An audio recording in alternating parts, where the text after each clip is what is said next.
सोनीपत के लघु सचिवालय के सभागार में आयोजित जिला कष्ट निवारण समिति की बैठक का आयोजन हुआ, जिसमें राज्य मंत्री गौरव गौतम पहुंचे और इस दौरान सोनीपत जिला अधिकारियों की मौजूदगी में जनता की समस्याएं सुनी। और इस दौरान राज्य खेल मंत्री गौरव गौतम ने 22 समस्याओं में से 14 का मौके पर निपटारा किया और अन्य समस्याओं के समाधान के लिए अधिकारियों को दिशा निर्देश दिए गए। वहीं दिल्ली पुलिस और हिमाचल पुलिस के बीच तनाव पर राज्य खेल मंत्री गौरव गौतम ने कहा कि कांग्रेस कभी सर्जिकल स्ट्राइक, कभी ऑपरेशन सिंदूर पर प्रश्न चिन्ह उठाती है और उनकी आदत बन चुकी है।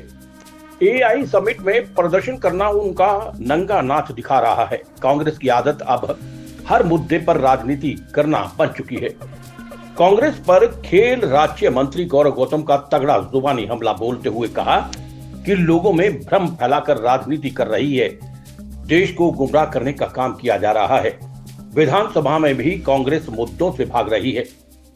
हरियाणा सरकार के आने वाले बजट पर गौरव गौतम ने कहा कि हरियाणा की तरक्की करने वाला बजट हरियाणा सरकार पेश करेगी। आज इस ग्रीवेंस कमेटी में 22 शिकायतें आई थी और 14 का निवारण हो गया है और 8 जो आगे अधिकारियों को दिशा निर्देश थे, जो भी उचित कार्रवाई हो सकती थी वो आगे निर्देश दे दिए।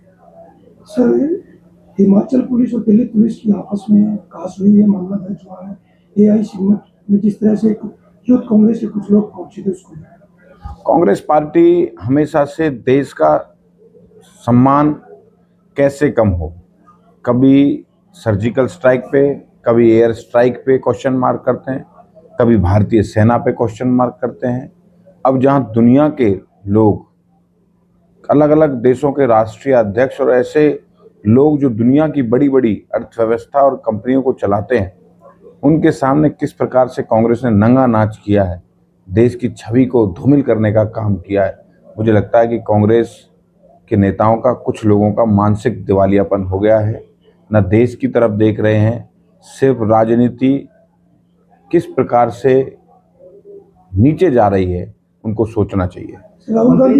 डोनाल्ड ट्रंप ने एक बार फिर टैरिफ बढ़ाया, सौर ऊर्जा उत्पादों पर 136% टैरिफ किया है। विपक्ष ये कह रहा है कि भारत के पैसे ट्रंप आपके पास इतने ज्यादा टैरिफ क्यों बढ़ा रहे हैं, और एक बार फिर ट्रंप ने दावा किया है कि भारत पाकिस्तान का युद्ध मैंने रोका।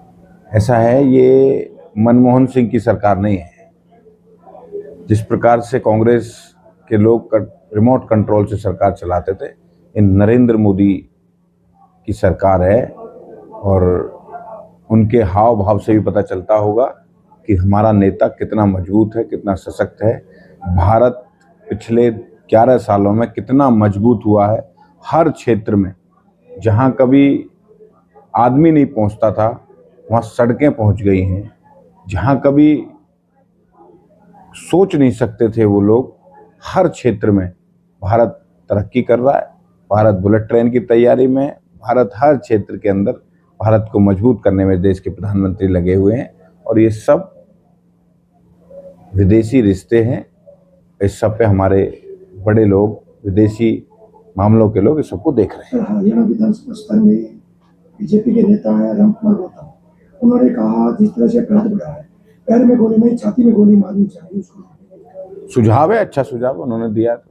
सर, विपक्ष लगातार हरियाणा विधानसभा में बेरोजगारी, अपराध के मुद्दों पर सरकार पर तीखा हमला बोलता हुआ नजर आ रहा है, इस पर आपकी क्या है?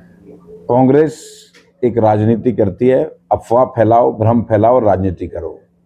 जब वो सदन में आरोप लगाते हैं सत्ता पक्ष पे, और जब इस प्रदेश के मुख्यमंत्री नायब सिंह सैनी जी जब जवाब देने के लिए खड़े होते हैं तो सदन वॉकआउट करके चले जाते हैं। जवाब सुनने की क्षमता कांग्रेस में नहीं है। सिर्फ आरोप लगा के और भाग जाओ, यही उनकी एक मानसिकता बनी हुई है। और बेरोजगार हरियाणा का युवा नहीं, बेरोजगार हरियाणा कांग्रेस हो गई है। नितेश राणे महाराष्ट्र में मंत्री है, सरकार में उनका एक बयान सामने आया है। उन्होंने ये कहा है कि मदरसों में सिर्फ आतंकवादी ही बनाए जाते हैं। असम और उत्तर प्रदेश की सरकार से सीखना चाहिए, सभी मदरसों को स्कूल बना देना चाहिए। ये उनका व्यक्तिगत बयान हो सकता है, मैंने सुना नहीं है। सर, जिस तरह खेलों में हरियाणा आगे बढ़ रहा, बहुत सारे खिलाड़ी मेडल भी लेकर आ रहे हैं, तो इसको लेकर सर कितना बड़ा प्रयास जो है हरियाणा स्तर पर हो रहा है? नहीं, हम लगातार खेलों के क्षेत्र में हर संभव प्रयास कर रहे हैं, लोगों को, हमारे खिलाड़ियों को अच्छी सुविधा मिल सके, प्रोत्साहन राशि उनके समय पर, उनकी डाइट की चिंता हो, उनके प्रशिक्षण की चिंता हो, और आने वाले समय पर मिशन ओलंपिक 2036 विजयी बम स्कीम को लॉन्च करके हम खिलाड़ियों को और खेल नर्सरी बढ़ाकर हमारी प्रतिभा को निखारने का काम करें। और हमें पूरा भरोसा है आने वाले गेम्स में हरियाणा के खिलाड़ी जिस प्रकार का उम्मीद उनसे उससे भी ज़्यादा करेंगे। मंत्री जी, कांग्रेस के विधायक लगातार कह रहे हैं कि भाजपा सरकार में कुछ बढ़ा या ना बढ़े, लेकिन किसान की जो कर्जदारी है वो दोगुनी हो गई, उसको कैसे देखते हैं? वो सब मुझे लगता है कि मैंने आपको पहले बता चुका हूँ, कांग्रेस भ्रम अफवाह फैलाकर राजनीति करना चाहती है और सिर्फ एक कोई बात फैला के चले जाएंगे और उस पर जवाब देते हैं, तो जवाब सुनने की क्षमता कांग्रेस में नहीं है। विधानसभा सेशन में बजट पेश होना है, किस तरह की तैयारी बीजेपी की? ऐतिहासिक बजट होगा, पहले से अच्छा बजट होगा, मुख्यमंत्री बजट को पेश करेंगे। सब माननीय न्यायालय के पास है। एचपीएससी को लेकर जिस तरीके से कल कांग्रेस ने सदन में वहां प्रदर्शन किया, उसको कैसे देखते हैं? वो बंदरबाट जो कैप्टन अजय यादव उनके नेता थे, उन्होंने बयान भी दिया है कि किस प्रकार से बंदरबाट होती थी कि 40% तेरे बट में है, 20% मेरे बट में है, 40% मेरे बट में है। एक क्षेत्र में एक ही जगह पर सारी नौकरियां दे दी जाती थी। और कल ये बात सदन में भी आप सबने देखा होगा किस प्रकार से खुद कांग्रेस के नेता कह रहे हैं कि नौकरियों में बंदरबाट हुआ करती थी। ये सरकार बिना पर्ची बिना खर्ची की है, नौकरी मेरिट और प्रतिभा के आधार पर मिलती है। नायब से प्रदेश के जिन खेल स्टेडियमों की हालात बदतर होंगे, कैसे कब तक ठीक है? हमने एक साल में 114 करोड़ रुपए अभी पीडब्ल्यूडी को दिया है और मार्च तक लग के वो कंप्लीट हो जाएगा। और सुधारीकरण की जरूरत होगी तो हम स्टेडियमों को सुधार करने का काम करेंगे। सिविल हॉस्पिटल में करोड़ों का बजट आया सोनीपत के, ताकि हालातों को सुधारा जा सके, लेकिन हालात और बिगड़ रहे हैं। एक दवाई टेंडर घोटाला सामने, इसमें आरोप लगे हैं कि मिली भगत कर सीएमओ ने अपनों को टेंडर दिया, जबकि जो नियम है सरकार के उनको भी ताक कर। कोई अगर ऐसी प्रकार की शिकायत आएगी उस पर जांच होगी और जांच पर कार्रवाई होगी। मंत्री जी, एक स्कीम आपने सवाल मंत्री जी, आपकी स्कीम है बेटी बचाओ बेटी पढ़ाओ, लेकिन सोनीपत सिविल अस्पताल की हालत इतने ज्यादा खराब, डॉक्टर कुछ काम ही नहीं कर रहे हैं।